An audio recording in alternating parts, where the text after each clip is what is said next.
you guys have read, if you have read the book, I've read the book, chapter 8 is not true. The things that she said about me in chapter 8 is not true. No, she did not mention me by name. But again, when you go through situations, you know that it's you. Whoever is in that position knows themselves. When someone about, oh, my friend used to, if you are that friend, you're gonna feel it. Of course, it's normal. So in that aspect, I want to let you know that nobody is saying you're not. For me, I am not saying you are not the nanny. Okay, you are the nanny that happens, and yes, from a mutual ear, I've heard it that you are the nanny, and this was what happened, and everything in the book, it will be better for you to tell your own part of the story. And one other part again was, she said, you and the doctor had more than just talking to each other. Hello, my people. Greetings to you all according to your time and location. Yes, so it's me again, CJ.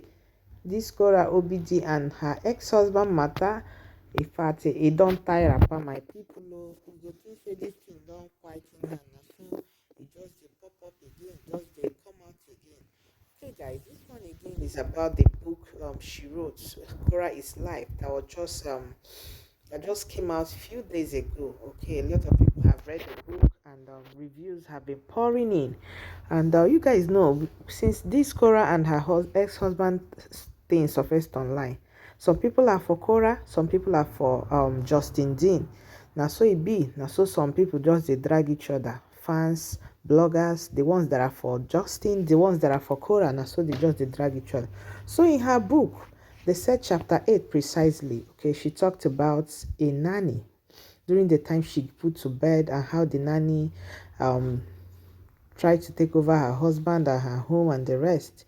So she talked about a particular nanny, okay, and Korra in her book, she didn't call anybody's name. She just wrote her experiences. Now, this is the nanny that was with her during that period, and she thinks that whatever happened and whatever Korra wrote in that chapter 8 is about her. So this is her in someone's life trying to exonerate herself from whatever Korra wrote in that book. Okay, my people, no be small thing, no, not be small thing. So she's saying that everything that Korra wrote in that chapter 8, they are all lies, because that she's seen herself in that chapter 8 and she knew very well that Korra is talking about her. That during the time she was with them, she actually worked with them for 2 weeks. Okay, Korra accused her of trying to take away her husband, trying to take over her home. Justin even kicked Korra out. Okay, according to the book, because of her. That was what Korra wrote in the book. So she's saying all those things, they are lies. She worked for 2 weeks and she knew this lot about them. And that was when they were having issue. That was when Korra put to bed, and Justin in that same time had to tell this woman to leave. Okay. She even stated that at some point she was like, where do you want her to go at this point in time? It was night or something, that Justin should allow Korra sleep with her in the room. She stated that people are not saying, as a woman like this, and when such a thing is happening, what did you do? She said she asked Justin to allow Korra stay in her room. She said a lot of things, my people. Oh, okay, and also she's trying to say her faith, her belief. She doesn't do those kind of things like taking somebody's husband, and she know like people, white men like that. Okay, now so she talk, but some people for Facebook, they don't dig her TikTok videos, say everything where she they talk now is a reverse of who she be. I go show another TikTok video, a part of it, because she says she has faith, she's a believer, she's this and that. But that her TikTok video, how she dress, she they even pop something there. They say na lie, she they lie. Say her life and this one where she they do na different thing altogether. No be small thing, my people. Nobody call your name when you come here, they defend yourself. I don't know what I go talk at this point in time, my people. I'm as confused as every other person. Okay, so guys, is she not saying that Korra lied in her book? That's what she's saying here. She said it. So let me not talk much. I'll leave people to listen to part of the live video and what she had to say. Okay, she even said at some point she had to message Korra's father because they were involved. Okay, She had to message Korra's father that they were carrying that narrative. She's taking Korra's husband. She had to message him politely. They should stop saying that and that. A lot of things she said, my people. Oh, come they talk good thing about Justin, okay? A lot of good thing about Justin. That's what she did talk. Guys, watch the video. Their impression, I would have my own room. The room would have a bed, all kind of stuff be there until they can figure out what their next steps were. I don't know what happened in between, but she popped up in the morning at the house. And so I was just asking, as someone that's working with this family and watching the child, hey, are you supposed to be here right now? Not to say like, oh, you're not supposed to be Did here. Mr. in any way indicates that when she comes, never in the room with Mr. J or whoever she's made him be in the book. I was never alone in the room with him. Whenever he did try to talk to me, I would always redirect and be like, hey, I think you need to talk about this issue, not me, because I have nothing to do with it. If you have a question about the child, how she's doing today, what she eat today, I can tell you stuff like that. But if you want to tell me and come yab with me about what's happening with your ex-wife or wife at the time, I don't want to hear that stuff because it has nothing to do with me. Okay, so when she came back to the house, did you overhear them that she's supposed to stay away longer than when she showed up? Did you hear that from any of them, or during the time they were talking, or before she budged out? Ooh. I heard things. Okay. I was a mediator in multiple conversations where they had an agreement that she would leave and he would help her find an apartment for herself until they could figure out their next steps. I don't know what happened in between time, but that's not what happened. She was supposed to, I think she was supposed to leave and have a day with the child, and that's not what ended up happening. I don't know where she was. I don't know what happened to the child, or the child ended back at the house and we couldn't get a hold of Korra, and then it ended up being a whole tiff with me and Korra because my boundaries weren't being respected. And I had to leave because it became to a point where it's like, you keep going back on your word. You say, yeah, we can do this. And then you switch up on me. And as a professional, I can't work in those conditions. Also, I have my own life. I can't be your full-time nanny. And then you're saying, oh yeah, 8 p.m. till on, you can do what you need to do in your day. Everything from 8 p.m. on in America or probably the UK and anywhere else in the world, businesses are closed. Like I can't do stuff like that. I can't do anything for myself. So we had a tip there, but there were conversations between her and Mr. J where they had an agreement. I was the mediator that, she would leave. I had actually pleaded her case because I had drawn a bath for her. I had bathed her. I gave her this whole layout so that she could relax because everything was so stressful. She had been crying. She was worried about her daughter.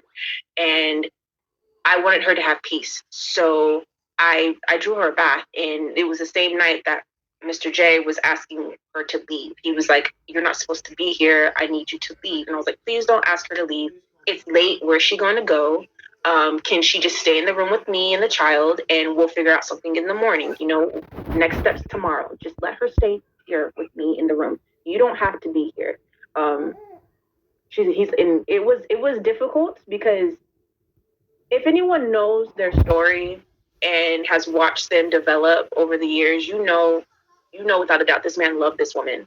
And he was heartbroken. He was devastated and he did not know what to do. He really wanted to make things work. To make things work and save his marriage, and so asking her to leave was trying to help himself because he could not fathom and figure out how to be with her in the same vicinity as him. So that's why he had asked her to leave just for a night. She wasn't getting kicked out. She wasn't being put out on the street. None of that. He had an agreement that he would set her up in an Airbnb that was affordable. All kind of stuff. There was a whole plan. And somehow it just didn't work out that way. I don't know what happened. Now, I really appreciate what you say now because this all were written in the book in chapter 8 as she was kicked out because of you. No. So I really appreciate this part. She said she felt like the nanny was taking over her house. As soon as the nanny settled down, she was kicked out of her house, of her home. And when she came back, the nanny was asking her, what? These are lies. I tell you, lies, because I was not taking over a home. I didn't even have my own space. I was brought to that home under the impression I would have my own room. The room would have a bed, all kind of stuff. I got there. I shared a room with the child. I did not have a bed. I slept on a mattress topper with a blue sheet on the floor. She told me she had a bed with sheets and everything. That was not true. Even to the point where she told me that she didn't have any clothes. She was like, yeah, he kicked me out. I don't have any of my clothes. I don't have anything to wear. I gave her my clothes to wear. My clothes to wear so that she could have clothes. She actually was wearing my shoes. She had on my shorts, to the point where my mother and my friends were messaging me, asking me, is this girl wearing your clothes? Is everything okay? I'm like, yeah, what's going on? They're like, why is she wearing your stuff? And I'm like, oh, well, she told me she didn't have any clothes. And they were like, that's weird. That's weird behavior. That's not normal. And she actually does have clothes. I've seen her closet. It's a beautiful closet. She makes her own clothes as well. She had access to things. How she chose to go about it was not the right way. That's what I would say. Oh, okay. This is really heavy because chapter 8 was just like flip, flop, flop, flop, flop. She tried to take my husband. Okay, that's right. What chapter 8 looks like. But I would never do that. I'm a young lady. Breaking it down this way, and I'm sure everybody in the comment section are really having a party right now. On to the next moment where you have to leave. Yes. What led to the incident that, because I was told and I understand that you had something doing, but for this amazing job of a person that you watch as a dancer, you had to leave it and come live with them. Because I wasn't just a dancer. Let me make that clear. I am a dancer. I'm a paid instructor at 2 dance studios here in the Bay Area. That's I'm not going to dispute that. It was very traumatic, as my mom's saying. It was a lot and traumatic for all of us. But what brought me to leave is that the boundary that I had set, I don't mind being your nanny. I don't mind helping you. But when you start crossing boundaries and you bring me into your personal life and your personal affairs, that's where I have to draw the line. That was the first line I drew. I said, I cannot, you guys can't both be coming to me trying to tell me stuff about each other. Just talk to each other. If I need to be in the room, I'll sit in the room. I don't mind working Monday through Friday. At the time I was already working in education with the after school program. And so I had that and other things in my life going on. So I had to set myself a schedule. And it was very hard to keep that schedule because of Korra's schedule. I'm trying to match the schedules and be on her child's time, her time, and my time. I had to ask you about this. Yes. This was happening like every day. I remember laying on their floor, having an anxiety attack, crying, and had to pull myself together really quick. And then, the baby comes and she sits on me, she gives me a hug, trying to cheer me up because she could. Energy doesn't lie. Babies, the youth, they recognize things. They recognize energy. And I think she could feel that I was sad. And so she would always come and give me a hug and just lay on me. And I love that. But yeah, her father and her family were trying to say I was a homewrecker. And so I had asked Mr. J for her father's number, and I sent him a polite WhatsApp message. I was very respectful. And I told him, I was like, this is who I am. This is the family I come from. I don't know what idea you have of me, but whatever you're saying is false. And I would appreciate it if you stop saying those things because it's not true. I'm here to help your daughter. I'm not here to do anything but help her. So, yeah, that's what happened. Did he reply you? I'm sorry? Did he reply you? Yes, he did. He did. And if for any reason they continue their trash about you, can you provide that text message? I have the text message. I provide it? No, because I'm hoping this will be my last interview. I don't want to keep talking about this. I'm just here to state that, hey, whatever you guys have read, if you have read the book, I've read the book. chapter 8 is not true. The things that she said about me in chapter 8 is not true. No, she did not mention me by name. But again, when you go through situations, know that. you know that it's you. Whoever is in that position knows themselves. When someone about, oh, my friend used to, if you are that friend, you're going to feel it. Of course, it's normal. So in that aspect, I want to let you know that nobody is saying you're not. For me, I am not saying you are not the nanny. Okay? You are the nanny that happens. And yes, from a mutual ear, I've heard it that you are the nanny. And this was what happened. And everything in the book, it will be better for you to tell your own part of the story. And one other part again was, she said, you and the doctor had more than just talking to each other. No. Me and Mr. J, I was never in a room with him alone by myself. If it was that we were in a room together, it was like the kitchen, a common area where everyone has, you have to pass. I don't make it a point to be in rooms with married women's husbands by myself. Do you make dinner, or you just strictly for the baby? I just made dinner for the baby. I don't remember ever making dinner. We didn't. I think we ate out a lot, I was just like, I make myself a little snack. I know how to cook, so I just make something really quick for myself, eat it, and then go about my day. Yeah, I would never be in a room by myself with her husband.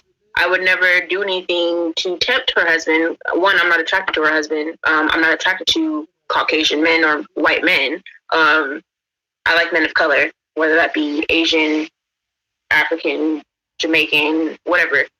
Color. Nothing to say anything against him. I think he was a great person. I make great friends with white men. We can be friends, but I'm not attracted to him in any kind of way. I never have been. Okay. So, one question, I'm seeing it popping in the comment section, though you don't have to answer if you don't want to. In that process where she was trying to sell things, were there any time that she succeeded? I don't think she succeeded. I don't think she sold anything. I know she was trying to get things to sell, but I don't think she actually sold anything. Okay. So after the conversation with the dad, the trouble burst out, and then you had to go back home. Oh yeah, I was trying to talk about the money aspect because she loved the money. She put a fat check in there that Mr. J gave you a fat, swollen, big-headed $2,000. Too cool. I see you. Hi. I see someone I recognize. Yes. So the money. I was paid by Mr. J when I first arrived. I was paid the amount we had agreed on as my pay for each month. Right.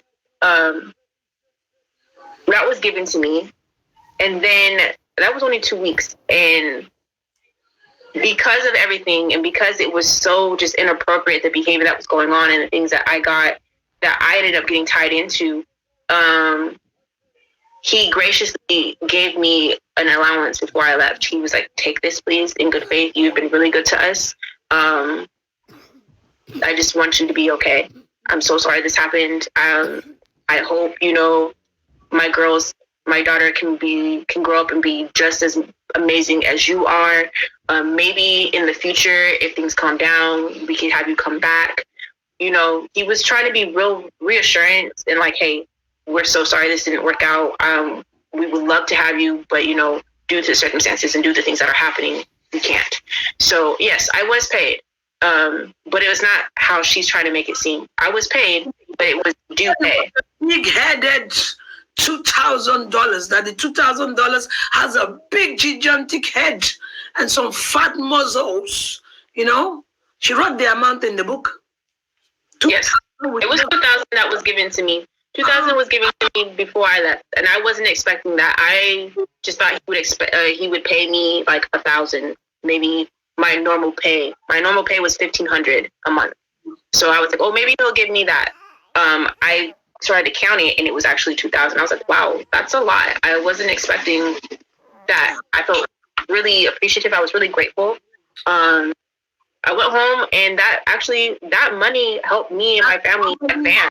Calm down the pain a little bit, you know? Yeah,